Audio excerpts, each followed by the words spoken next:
बिस्मिल्लाहिर्रहमानिर्रहीम। अस्सलाम वालेकुम डियर स्टूडेंट्स। आज हम डिस्कस करेंगे रिलेटिव प्रोनाउंस और एडजेक्टिव क्लासेस को। ये आपके यूनिट नंबर 10 इंग्लिश की बुक में है एक्सरसाइज। तो एक्सरसाइज करने से पहले it's important to understand the concept. Relative pronouns क्या होते हैं? Relative pronoun join ideas. It gives additional information about the subject और ऑब्जेक्ट। मीन्स के रिलेटिव प्रोनाउन हमें इजाफी मालूमात देते हैं हमारे ऑब्जेक्ट या सब्जेक्ट के बारे में।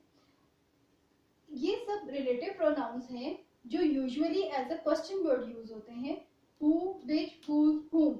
लेकिन जब ये किसी सेंटेंस के मिड में आते हैं और किसी आइडिया को ज्वाइन करते हैं तब इसको रिलेटिव प्रोनाउन कहते हैं। हु यूज्ड फॉर पीपल, लोगों के लिए जब हम कोई प्रोनाउन यूज करते हैं रिलेटिव प्रोनाउन तो वो हु है। विच use for things and animals. जैसे मैं हु की आपको एग्जांपल दूंगी। This is the man who stayed at hotel. ये वो आदमी है जो होटल में स्टे किया था। अब यहाँ मैंने मैन के लिए हु यूज किया है। विच थिंग्स के लिए भी आता है और एनिमल्स के लिए भी आता है। जैसे I can say, I am giving you an example, These are the books which I want. ये वो किताबें हैं जो मुझे चाहिए। Whose use for possessions of people, animals। यहाँ हमने possession show करनी हो। For example, this is the man whose mother has died। ये वो आदमी है जिसकी मदर की डेथ हो चुकी है। Whom used for people, ये भी लोगों के लिए यूज होता है जब people as a object use हो।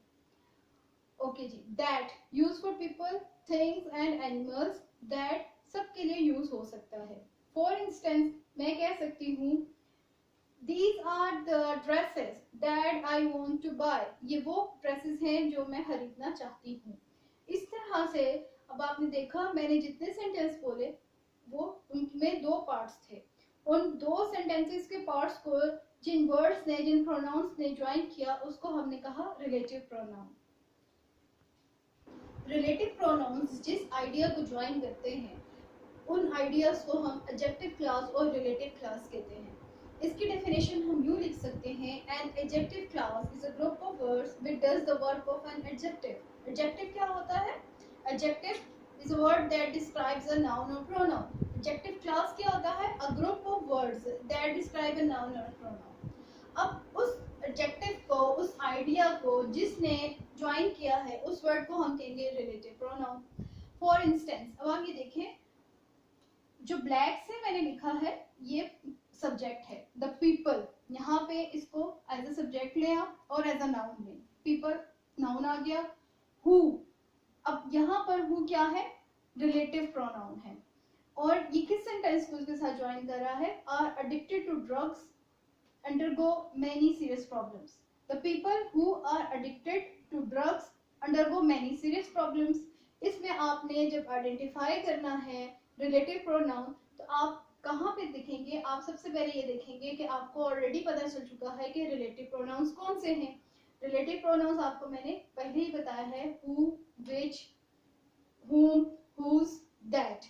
ये सब रिलेटिव प्रोनाउंस आते हैं। कुछ केसेस में वेयर भी रिलेटिव प्रोनाउन आता है अगर वो विद इन द सेंटेंस आएगा। अब इसमें आप देखें, अगर आपको इस तरह से एक्सरसाइज आएगी, अभी हम एक्सरसाइज भी करेंगे आपकी बुक पे जो गिवन है, जहां पर आपने आइडेंटिफाई करना है तो it is very easy. First of all आप ये देखेंगे कि हमारे पास सब्जेक्ट कौन सा है, नाउन कौन सा है, कौन से वर्ड ने इसको ज्वाइन किया है, किस आइडिया के साथ ज्वाइन किया है, और एडजेक्टिव क्लॉज कौन सी है।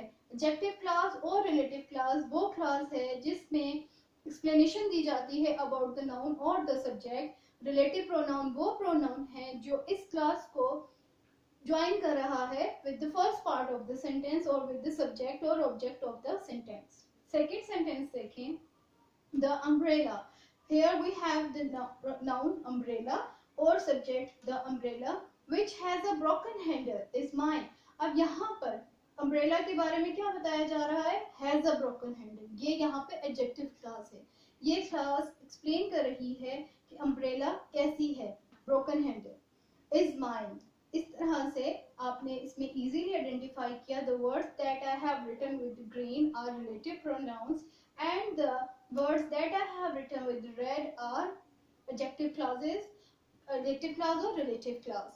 So it is very easy. Now I will do the exercise that is given on your book.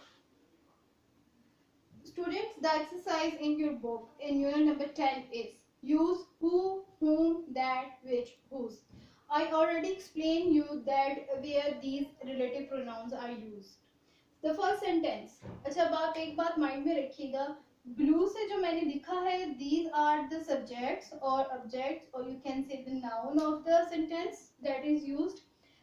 Green say I have written the relative pronouns and with red I have written the adjective clause or relative clause. These are the color pencils that or which आप दोनों use कर सकते हैं. I want to buy. अब यहाँ पर that और which हमने किसके लिए यूज किया है? पेंसिल्स के लिए. पेंसिल्स के लिए ये रिलेटिव प्रोनाउन यूज हुआ है. पेंसिल क्या है? नॉन लिविंग थिंग है, थिंग्स है, तो थिंग्स के लिए हमने that और which दोनों यूज कर सकते हैं. Second, I know the woman whose child was hurt. अब whose में ये कौन सा नाउन है? possessive. ये possession शो कर रहा है. I know the woman whose child was hurt. Third, the old lady whom we met was Amina's grandmother. अब यहाँ पर old lady as a objective use हो रही है. That's why you have used whom here. मैं एक ऐसी old lady को जानता हूँ. Whom we met was, जिस ओल्ड लेडी को हम मिले, was आमना's grandmother, वो आमना की ग्रैंडमदर थी. हम जिस लेडी को मिले वो आमना की ग्रैंडमदर थी. This is the girl who stood first in the class. Again, who किसके लिए यूज होता है? For the persons. Shazia likes the candies that her father brought from market. आपने यहाँ नोटिस किया है कि I have not written her father with the red pen. क्यों? That's why, because here that is used for candies and the adjective clause that is explaining the candies is brought from market. Okay students, in this exercise that is given in your book, you have to underline adjective clause and circle relative pronoun. So the first sentence, he tells a tale that sounds untrue. I think now it is easy for you to identify the relative pronoun and adjective clauses easily. He tells a tale that, circle is that, ये adjective यहाँ पे relative pronoun है, sounds untrue, इसको मैंने red से underline किया है. People who is relative pronoun, circle, and eat to my die early is adjective clause. I met a woman whose child helped me. In this sentence, whose is relative pronoun and child helped me as an adjective clause. He is a man whom we all respect. Whom and इसको circle करें. This is relative pronoun. We all respect is adjective clause क्योंकि ये बता रही है कि इस man के बारे में बता रही है कि वो कौन है and वो है जिसकी हम सब respect करते हैं. I have an urgent piece of work which I must do. मुझे एक जरूरी काम है जिसको मुझे जरूर करना है. उस काम के बारे में क्या है कि मुझे उसको जरूर करना है. ये उसकी क्वालिटी है. तो ये यहाँ पे एडजेक्टिव क्लॉज आएगी और विच जो है ये रिलेटिव प्रोनाउन आएगा. इसको आप सर्कल करें. Students, in your book, another exercise is write suitable adjective clauses. Now you can write the clauses in your own words. I am giving you some hints. I have filled it myself, but it's not necessary that you will write these sentences as I have written. You can write your own sentences. The first sentence, where is the book? यहाँ तक आपकी book में लिखा हुआ है. Now for writing the adjective clause, हमें सबसे पहले क्या लगाना है? We have to write the relative pronoun. अब book के साथ relative pronoun कौन सा आएगा? That. अब आगे से sentence आप कुछ भी लिख सकते हैं. Where is the book that I gave you? Where is the book that I bought yesterday?